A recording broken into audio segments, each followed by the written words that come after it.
फटकड़ी का टुकड़ा रखो, हितकारी रहेगा। कमरे में रखते हो, एक एक कमरे में एक एक टुकड़ा, ठीक। अगर ऑफिस और कार्यालय में रखते हो तो आपसे मिलने जो आएंगे वे खुश होकर जाएंगे। सेल्समैनी में भी मदद मिल सकती। ये स्थूल दुनिया को सूक्ष्म दुनिया चला रही है। इस स्थूल शरीर को आपका सूक्ष्म शरीर चला रहा है। इतनी बड़ी ट्रेन है जो हजारों टन लेकर भागती है, उसको एक ड्राइवर की खोपड़ी चला रही है। स्पीड कम ज्यादा ही हो, और ड्राइवर की इतनी खोपड़ी पूरी नहीं, नाड़ियों में जो स्पंदन है वही हजारों टन लेकर तेजी से भागे। स्पंदन धीरे का हुआ तो धीरे कर दिया। तो आपके जो दो मस्तिष्क हैं, जिसमें एक क्रिया की प्रधानता है, दूसरे में रस, आनंद, प्रेम की प्रधानता है, दोनों विपरीत विपरीत दूरी रही तो आपका विकास नपातुला रहेगा। आप प्राणायाम करेंगे, सूर्य नाड़ी से श्वास लेंगे, रोकेंगे एक मस्तिष्क, और चंद्र नाड़ी से लेंगे, रोकेंगे दूसरा। फिर गुरु दीक्षा देते समय नाथ संप्रदाय के संत बड़ी सिद्धियों के धनी होते थे। वे टंक विद्या का आश्रय लेते थे। तो दीक्षा देते समय टंक विद्या का थोड़ा सा प्रयोग सिखा दूंगा, ताकि क्रिया में और भाव में, विचार में और आनंद में जो दूरी है वो कम हो जाए और आपकी सुषुम्ना नाड़ी चले। बीच की मध्य नाड़ी, बीच की नाड़ी चलेगी दोनों तरफ से। जब श्वास आता जाता है नाक के दोनों नथुनों से, उस समय ध्यान भजन में आनंद आएगा, बरकत आएगी और मंत्र में सफलता और सिद्धि उसी समय में संभावनाएं होती। जितने तुम शांत बैठते हो, निसंकल्प बैठते हो, उतनी तुम्हारी आत्मिक ऊर्जा, आत्मिक ओरा, परमात्मिक शक्ति संचित होती है, तुम्हारा सामर्थ्य बढ़ता है। रामकृष्ण देव को किसी ने कहा कि हम तो गृहस्थी हैं, संसारी हैं, हम तो एकांत में नहीं रह सकते और शक्ति संपन्न नहीं हो सकते। तो रामकृष्ण ने कहा कि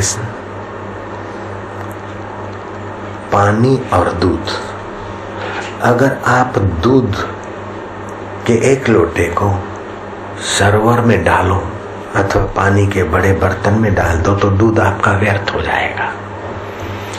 दूध में थोड़ा दही डालकर उसे जमाओ, उसे थोड़ा एकांत दो, बाद में मथो, फिर तुम्हारे भरे हुए घड़े में वो मथनी से निकला मक्खन डालो तो तैरेगा। ऐसे ही थोड़ा समय भी तुम साधन भजन करके अपना आनंद स्वरूप आत्मा का सुख लेकर फिर संसार के घड़े में आप व्यवहार करोगे तो नाचते खेलते आनंद से आप सफल हो जाओगे और निर्लेप रह जाओगे। नहीं तो संसार आपको डुबा देगा, चिंता में डुबा देगा, विकारों में डुबा देगा, राग में डुबा देगा, द्वेष में डुबा देगा, भय में डुबा देगा, रोगों में डुबा देगा और अंत में जन्म मरण के चक्कर में डुबा देगा आपको संसार। न मानुषात श्रेष्ठतरम ही किंचित, शांति पर्व महाभारत। मनुष्य चोले से श्रेष्ठतर और कुछ भी नहीं है। ऐसा मनुष्य जीवन आप पाकर अगर ऊंचाइयों को नहीं छुए तो फिर कब छुओगे? अब की बिछड़ी कब मिलेगी जो जाए पड़ेगी दूर। जो भूतकाल में हो गया हो गया। अभी से तुम शक्ति का संचय करो, पुण्यों का संचय करो, ज्ञान का संचय करो, जप का संचय करो, आत्म आनंद के स्वभाव को वृद्धि करो, बढ़ाओ। बिगड़ी जन्म अनेक की, सुधरे अब और आजू। तुलसी होई राम को, राम बजे तजी को समाजू। भगवान सत्य है, भगवान चित्त है, भगवान आनंद स्वरूप है, सच्चिदानंद रूप। वही भगवान सृष्टि की उत्पत्ति स्थिति और संहार के आधार है, उस परमेश्वर को मैं नमस्कार करता हूँ। वो हमारी रक्षा करे, हमें सद्बुद्धि दे। सुबह उठकर उस परमात्मा से इस प्रकार का आप अपना नाता जोड़िए। आपको पद पद पर सत प्रेरणा मिलती रहेगी, सत बुद्धि मिलती रहेगी और सत प्रवृत्ति भी करने में आप फिर सफल आराम से हो जाओगे। सफलता का गर्व न हो और विफलता का विषाद न हो, ये भी एक ऊंची कृपा है ईश्वर की और अपने पुण्यों की। घर में देवी देवताओं को जो हार चढ़ाया, फूल चढ़ाए, वे ताजे हैं, पत्ते आदि ताजे हैं, तब तक तो घनात्मक ऊर्जा बनाते हैं, ऋण आयन की वृद्धि करते। जब वो सूख जाते तो विपरीत होता है। उसलिए सूखे पत्ते, हार, फूल घर में न रखें। तुरंत देवता के मूर्ति से, गुरु की मूर्ति से सूखे हार हटा देने चाहिए।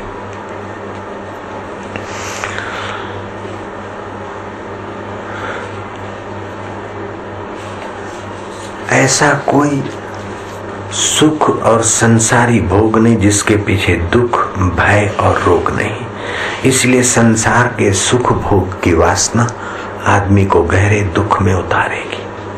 भगवान कहते त्रय गुणा विषया वेदा निस्त्रय गुणा भवार्जुना निर्द्वंदो नित्य सत्वस्थो निर्योगक्षेम आत्मवान।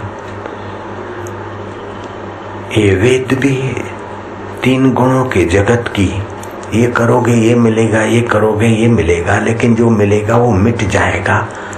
इसलिए वैदिक कर्म करते हुए भी अर्जुन तुम गुणातीत हो जाओ, ऐहिक चीज की इच्छा ना करो, निर्द्वंद हो जाओ।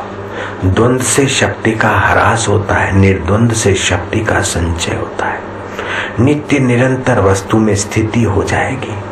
और मेरा क्या होगा और मेरी वस्तुओं का कौन देखभाल करेगा, उस चिंता से अपने को हटा दो। जैसे कटहर काटते समय हाथ को तेल लगाकर कटहर की सब्जी काटते तो हाथ में उसका रस नहीं चिपकता, ऐसे ही आप अपने अंतःकरण में ऐसी भगवती रस का तेल लगा दो कि आपके ऊपर संसार का कोई भी रंग अथवा संसार की गंदगी ना चिपके। तुलसीदास जी कहते हैं, तुलसी जग में यूं रहो जो रसना मुख माही, खाती निश्चिते लगी फिर भी चिकनी नाई। तुम्हारी जिह्वा को कितना ही तेल और घी खाने को मिलता है, 1.25 तोला तेल की मालिश करो तो 5 तोला घी खाने की शक्ति आ जाती, लेकिन चिकनाहट पूरे शरीर में चिपकती रहेगी। अब 1.25 तोला तुम तेल या घी खा लो, मक्खन, तो 2 मिनट के बाद चिकनाहट को खोजोगे तो मिलेगी भी नहीं। जिह्वा भी चमड़ा है, शरीर भी चमड़ा